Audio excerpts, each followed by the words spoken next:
Hello and welcome to this episode of the podcast, where today we have the honor of hosting Colleen Fonseca, the Executive Director of Builders of Color Coalition in Boston, Massachusetts.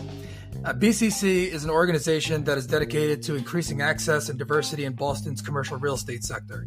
They foster economic well-being for minority businesses and the communities that they serve. BCC brings together real estate professionals of color, private firms, government agencies, trade organizations, and community nonprofits. And together, they collaborate to create opportunities for education, employment, partnership, and even financing.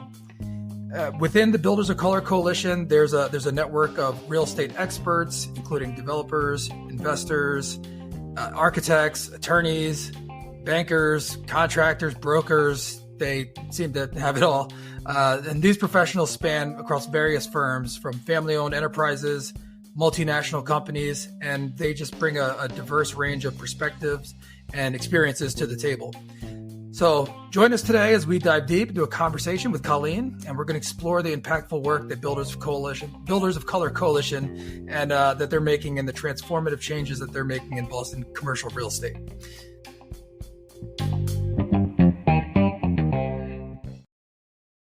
So Colleen, welcome. Hi, Dustin. It's great to be here. I'm really excited about having this conversation because, as you're aware, I've been following what your organization does and the success that you're having, and it always brings a smile to my face to see all the progress you're making. So I think we should start and just tell us a little bit more about yourself and your role at the Builders of Color Coalition. Yes, so thanks for the intro, Dustin. So I'm the executive director for the Builders of Color Coalition, which you had mentioned earlier is a coalition of over 650 real estate professionals of color working in the commercial real estate industry in various capacities.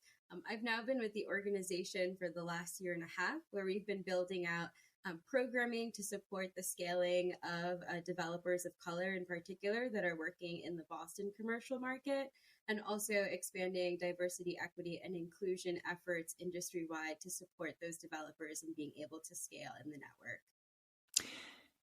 And so congratulations on the tenure that you've had there so far. And I just see it just scaling. It's really cool to witness. How did you first come across the Builders of Color Coalition? Like, how did that evolve? Yeah, so I had sort of heard of the Builders of Color Coalition. I, previous to this role, was working out in the city of Providence as the Director of Workforce Development and Economic Opportunity. And a lot of the work that I was doing was centered around small business development, workforce development, and minority business enterprises and women-owned businesses, ways that the city could better engage with and distribute contracts, especially public contracts, to MBE and WBE certified firms. So I had some colleagues that were working in the Boston market, so I would kind of call them to see what was happening sort of in the Boston market around supplier diversity and contracting, some best practices. And Builders of Color Coalition was sort of an organization's name that I heard from time to time. And there was a day when I was visiting some of my friends in Boston, and they had let me know that, hey, one of my friends had actually interviewed for a role at the organization and had said, I didn't get the role, but I think you'd actually be a really great fit for their executive director role. And I sort of was like, I can't see myself in the nonprofit sector, especially working in commercial real estate. Most of my experience at that point had been in government and politics, civics, and student organizing. So I was definitely not seeing a direct correlation to my work and working in commercial real estate for developers. And after I had some conversations with folks on the board at the Builders of Color Coalition, it actually made a lot of sense, and we were able to connect a lot of dots. And that's how I came to the organization. What was your initial hesitation? Like, why? What is there anything specific that you would say, like, why you didn't think it would be a good fit? I think that I didn't think that it would be a good fit initially because for most of my career I had worked in the nonprofit and public sector, and I wasn't sure exactly what it would be like to transition to work in an organization that's sort of a convener, mostly of private development companies and the private industry. It was just an experience that I didn't previously have. And sort of wondered through like what are the changes or sort of different cultural norms around that industry, and having to really learn the landscape and the norms around a completely new industry that's so large and massive, as I've definitely come to learn and understand, Hmm. as definitely in some instances more complicated than the governance space. So it's just a little bit hesitant. And I think just as a young woman of color doing the work, sometimes it's hard to envision yourself in a role that you're capable of doing, but just in a different type of capacity. But really, I'm grateful to like my colleagues that were able to see myself in a way that I couldn't yet see myself. Well, that point right there of having people to see something in you that helps you along the way, that's pretty cool. So I guess on that note, was there something in that process where you started to see, when you were interviewing or when you were diving deeper in it, like what was that conversation like to have with those people that were pushing you forward? Yeah, so I would say definitely the conversation that I had with the founder of the Builders of Color Coalition, Dave Madden. We had like an hour-long conversation about the Builders of Color Coalition, and I had sort of asked questions around, how is the organization initiated? What are the sort of key themes and guidelines and missions of the organization, and where do you see the organization going ahead? And it was probably the most clear and concise conversation I've ever had with a potential employer about where the organization was going. Um, I was very impressed. I was like, wow, there's a 4-year strategic plan. There was a very like, I think the way that Dave approached this topic and this issue was like nothing I had ever seen elsewhere as well. I think conversations from a governance standpoint that we have about diversity and inclusion in the built environment is usually strictly just around construction and contracting and subcontracting. And I think like to have a developer and a group of real estate developers come together of color and to say, there's actually a problem in the industry. Like we need to increase diversity, equity, and inclusion. We are in this industry. Some of the board members have been in the industry for like 10, 20 plus years. And there's so much work that needs to be done. And I thought that that was a really unique approach to problem solving and bringing together and convening lots of different parties that had expertise in different parts of the work together for a shared mission and a shared goal that was very clear. Yeah, and I can see that, like how concise, especially most of the things that I see that are coming out of your organization, how clear they are. I want to say linear almost, where it's like very purposeful, and it's easy to see, and it makes so much sense that you're saying that because things seem to be so much more actionable when they're clear. When you have clear direction and steps to take to go through, so that makes sense that would be part of the process going forward. So I want to talk more about some of the things that you're doing in the programs, but if we could go back to your journey and the steps that you took to get to your current role, what okay, you were working in the government, you were on that side of it for a while. What was your what were your career aspirations? What did you envision when you were growing up? Yeah, so actually very different from what I am doing right now. So growing up, I always wanted to be a doctor and to deliver, in particular, babies in like the neo-intensive unit. So I was always interested in working with like young like babies, especially if there were any complications, and being able to support them through like really great care. I had done like a project when I was like in high school where there was all of this really shocking and sad data around like premature babies, especially for people of color and young children of color. And I thought that's a really messed up thing. And it really tied back to like public health and inequities in our like public health system, as well as just for like access to healthcare and like economic mobility for communities of color. So I always thought that the way that I wanted to impact the world was to create like a safe space and ability for young people, especially young children of color, to be able to like grow and be resilient as like babies when they with any complications. And when I went to college, I was a biology major. I went on a trip to New Orleans, and this was a few years after Hurricane Katrina had happened.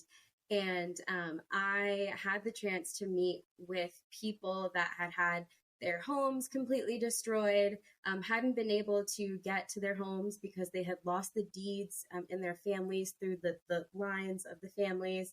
I talked to residents who were taking 2-hour-long bus rides to get to school and falling asleep in the school day, didn't have access to healthcare because the hospitals had been like completely destroyed during the hurricane. So it was just a very eye-opening experience for me.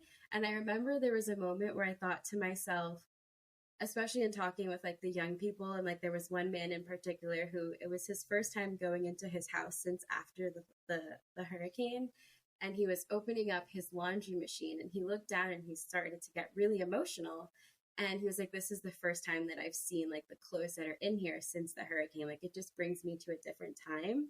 And Wow. the one thread that connected all the conversations that I had with all the residents in New Orleans about Hurricane Katrina was the comprehensive failure that they felt that the government had just sort of left them to figure things out on their own, that a lot of the reasons for the hurricane were because of government inaction, and that they didn't feel that they had a seat at the table in preventing and mitigating what ultimately happened in New Orleans, but also after that and sort of recovery. So, right, even after the hurricane, there's many folks in New Orleans that have scattered to other parts of the South and other parts of the country that can and some have returned to New Orleans, but there's a lot more that would love to be able to. So it was sort of like, what is going on in government? What is this thing that seems to have so much control over our lives, especially in a crisis, that I personally and my community that I come from, that's very diverse and working class, has no idea how it operates and how it functions. So I came back from that trip. I was taking some of my biology classes, and I thought, what's the point of bringing in a young person of color, giving them the healthcare that they need to thrive, and then having a government institution or a place where that young person cannot really thrive to their biggest potential? So changed my major immediately to government and politics. And what year in school was this?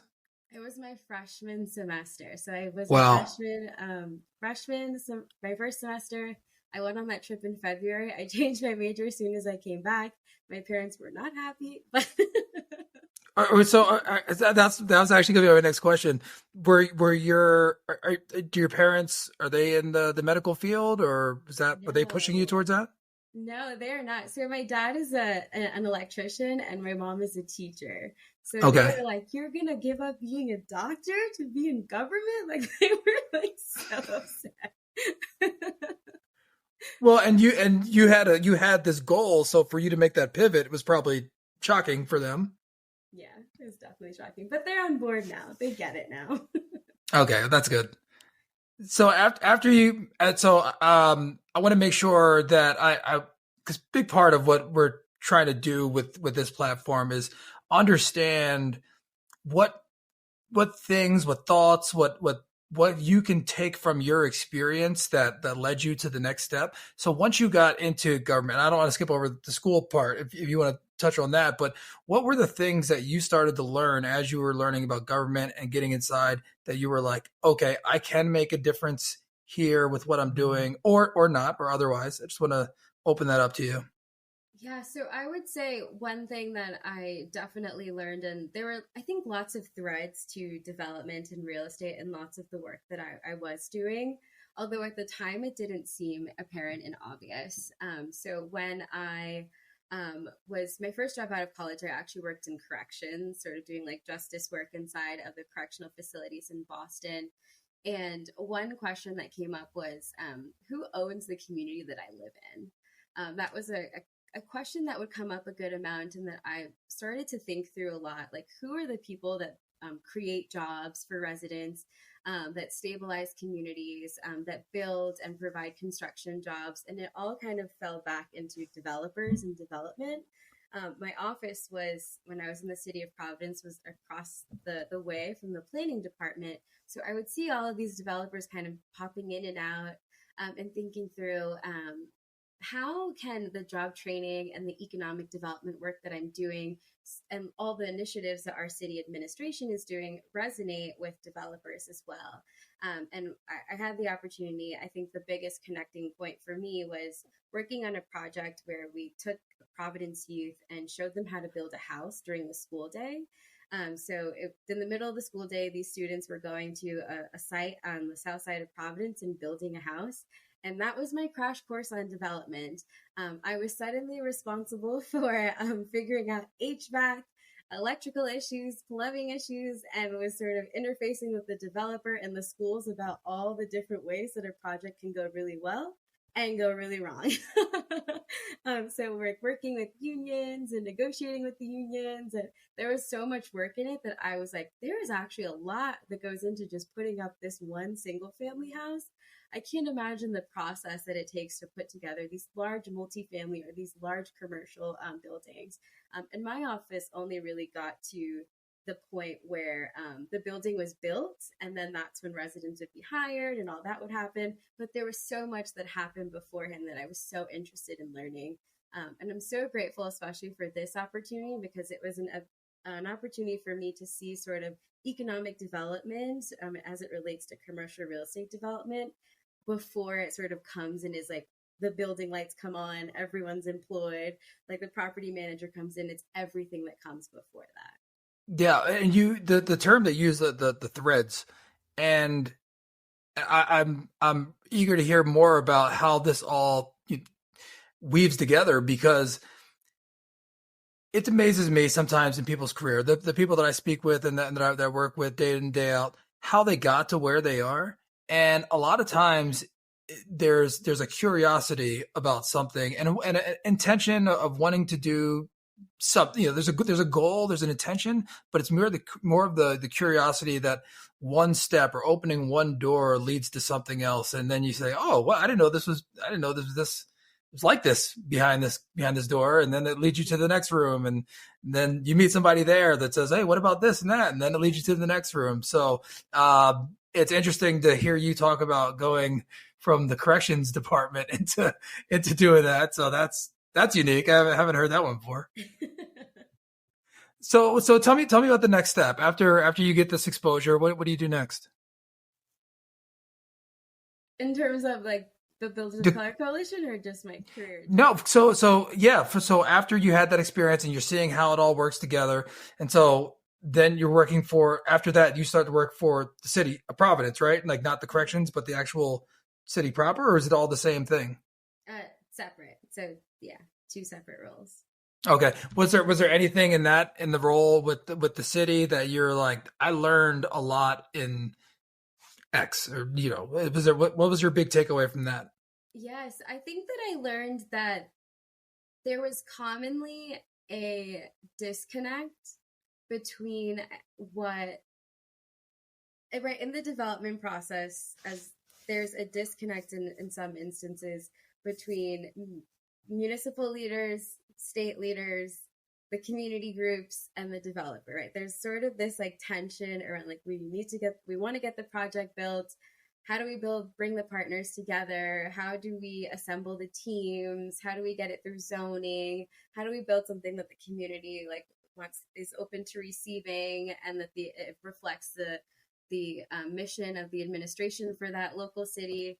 So I just saw that there needed to almost be like another entity outside of all of that just convened all of the partners, that didn't have an interest in like, well, if I do this and I get that, but really just an outside partner to sort of connect with the cities and developers to say, hey, this city is really prioritizing diversity, equity, and inclusion. Here's like 15 developers of color that you can talk to if you'd like to, that exist. Like maybe start talking to them, building out that relationship just to see if there's any future opportunities. So I just saw that there was like a need for another thing to support and help that. And especially when I had my conversation with Dave, I think that thread became very obvious. I thought, Yes, there is sort of always this missing like support connection to that in the equity world. So I was really excited to join the Builders of Color Coalition because I think that BCC represents a solution to a lot of problems that lots of cities are facing, not just like local city governance folks, but also the private developers. I mean, I would have conversations with developers and builders and GCs in the city and that we're building in Providence, and I would go back to some of like the administration folks and say, the community and you all want this developer or this GC to do this, but they cannot because this is how their business works. It's like there are these reasons, like the math doesn't work, the pro forma is not there, there's not funding for that. How are we going to think this through? And I think being able to be more of like a middle ground, like connector and convener is a really important role to have. Yeah, that's strong. It's powerful. It's powerful, and especially from my perspective, when you see that some of the problems are just, I don't say just miscommunication, but really to somebody's they're saying they want the same things in some regards. You know, some people want to lean more towards the safety, or some like cut costs, and yeah, I get that. Everyone needs to balance that, but in the end, people really want the same things, and being in that place to be able to translate and connect is a really powerful place, and I think you guys are doing a great job.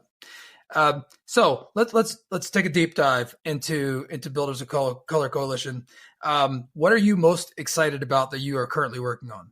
Yes. So I would say the thing that we are most excited about is over the last year, we've planned, executed on fellowship programs that are specific to minority owned investment or development companies, mostly based in the Boston commercial market, that are looking to scale their operations or do more complex types of real estate transactions.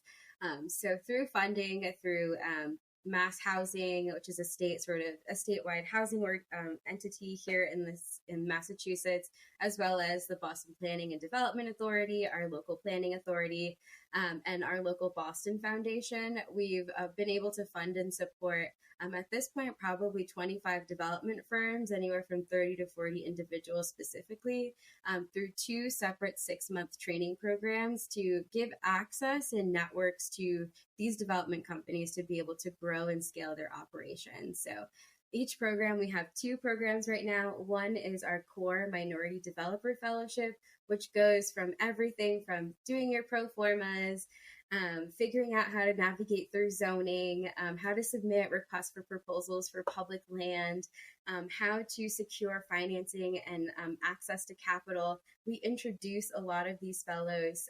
There's 10 to 15 fellows in each program. We introduce them to bankers that are in our network. We introduce them to investors that are in our networks. We introduce them to architects that are in our network. We introduce them to the state entities and the city entities and parties that are all sort of in the development space. And we also introduce them to and have them mentored by our real estate executives that are working within the private development space as well. So the hope is that in the 6 months of that program, they'll be able to come out and really just be able to jumpstart their careers and do much bigger, more complex projects. So we're so excited for that program. We launched it for the first time last January, and what we've seen those fellows have done in the very short time period is just shocking. And we're so excited. We're preparing right now for next year's programs, and we're just so excited to see like the accomplishments that these folks have sort of gathered around, and just the teams and the projects that they've been able to put together. Well, that's amazing. Congratulations. And please keep me up to date with any progress that you have, and the success stories, because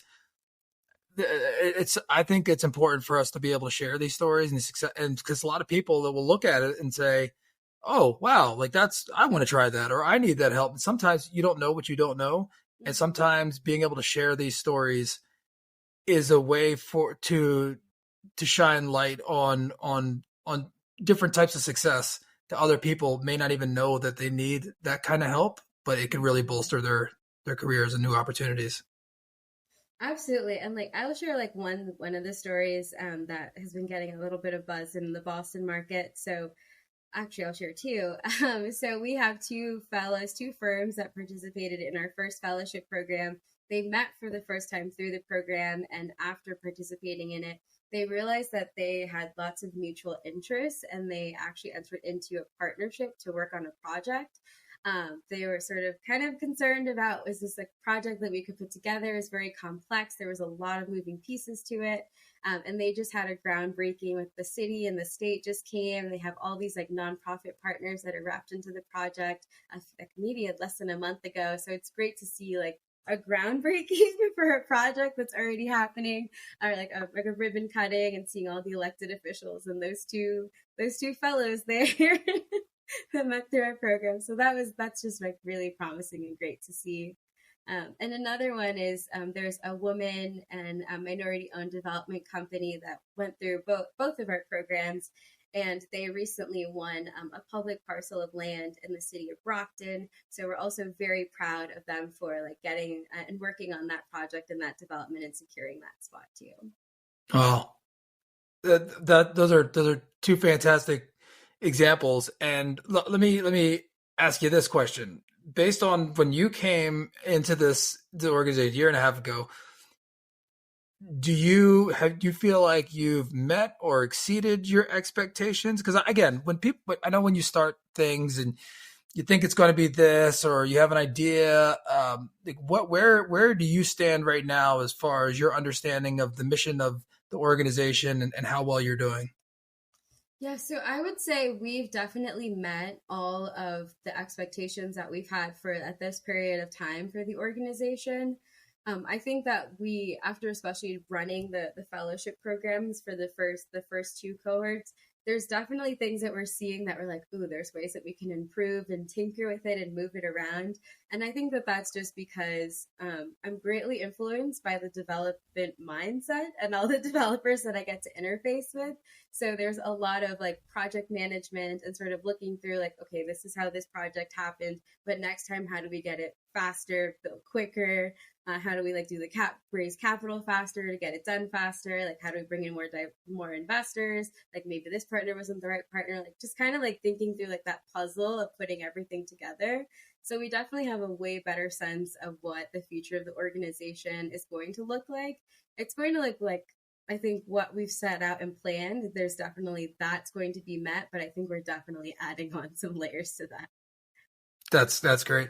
And I feel like that mindset of efficiency and improvement and going to think, I think that's something that it's a commonality that I've seen in a lot of very, say, high level producers, that actually take a shot to try something new, to bring people together and then also improve on it and look at it and say, yeah, this was successful, but this can be done better and bigger and faster and more efficient. So I think it's so cool that having all these conversations to be able to see where they line up and see people to have success. Yeah, it's like you have to have that like scrappy, almost like entrepreneurial spirit of like, if I don't get this, like it has to be done better and faster, and quicker. Like I think that is such a something that sets apart people that will just do the status quo, do what they need to do, clock in, clock out, whatever it is. And there's a very different like mindset and approach when you're thinking through like problem solving. And I think that is a huge like thing I've definitely seen, especially from the developers in our network. Being a developer is very hard to do if you are not naturally a problem solver. There are problems that you have to manage every single day, and like different things that happen, and you always have to think through, how do I get this project back on track? Like, how do I make sure it stays on track? So I think that's really excites me about being part of this industry now and just being able to work amongst such great and talented developers. So being exposed to the developers and a lot of different resources in your market, in your area, is there anything, now I don't want to put limits on what you say, but is there anything that you've saw that's like a technology that use it, or any type of tool? Again, this isn't promoting any of one of those things, but I'm always looking for ways like what do people use to get from here to there that aren't necessarily just people or resources or programs, but the technologies, the methods. Is there anything that jumps out to you? Yeah, so I would say, and not to make a plug for this app, but there is an app that we use pretty regularly at Builders of Color Coalition, and it really helps us manage a lot of the different projects that we're working on. We have obviously our fellowship programs, but that's like a fourth of all the programming that we do here. And to keep it on track, we use a project management tool called Asana.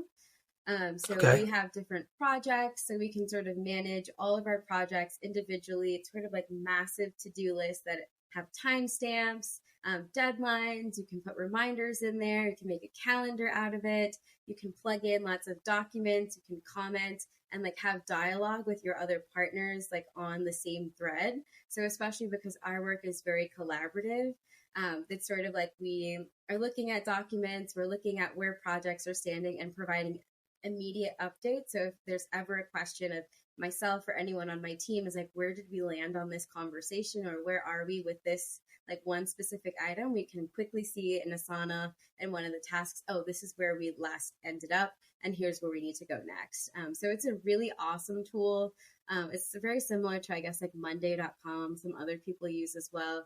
Hmm. And we try not to push it too much at BCC, although I am definitely an Asana fan.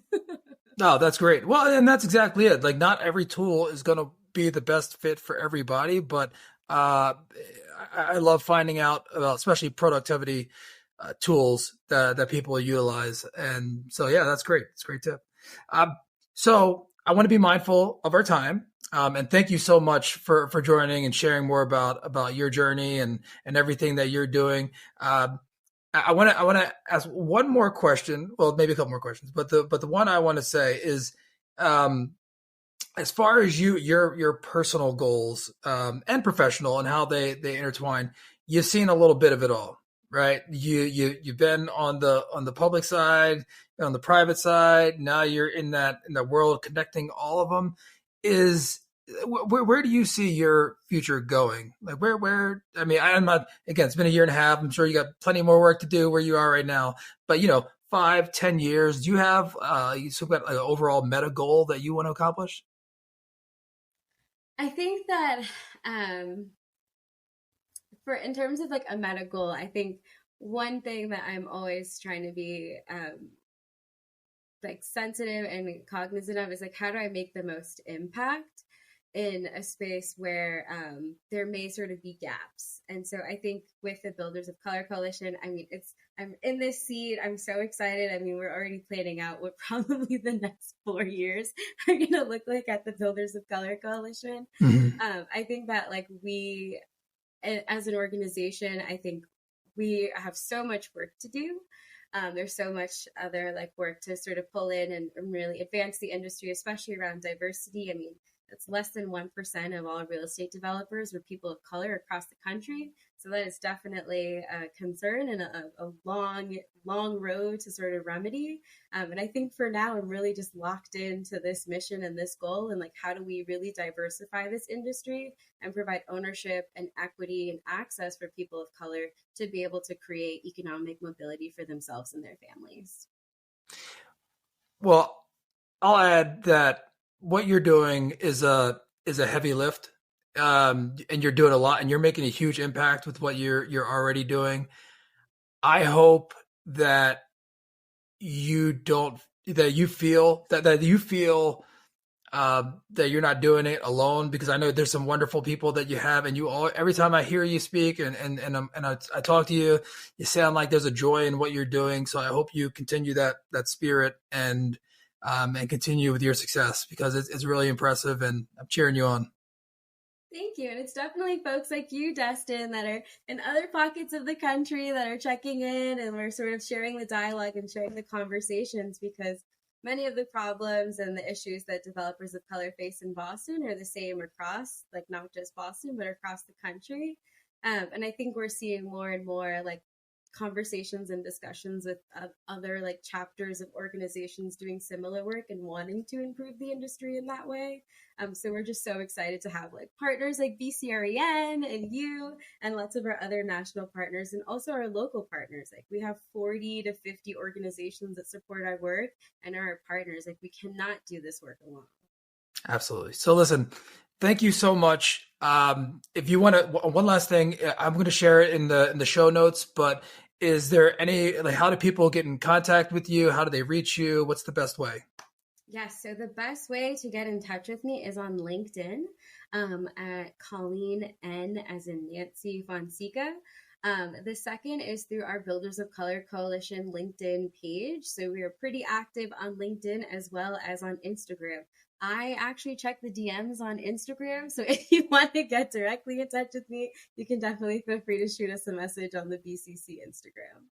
I'm going to have to touch base with you on Instagram because I need some help with my Instagram game. I'm late to the gram. Dude, my game is not good on there. So hey, listen, thank you so much. Appreciate your time. Appreciate everything that you're doing, and look forward to seeing continued success. Awesome. Thank you so much, Dustin. Talk to you soon.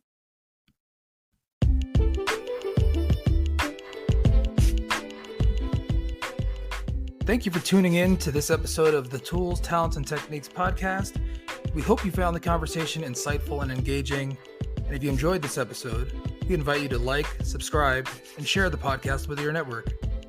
By subscribing, you'll never miss an episode as we continue to bring you inspiring discussions with industry leaders and pioneers.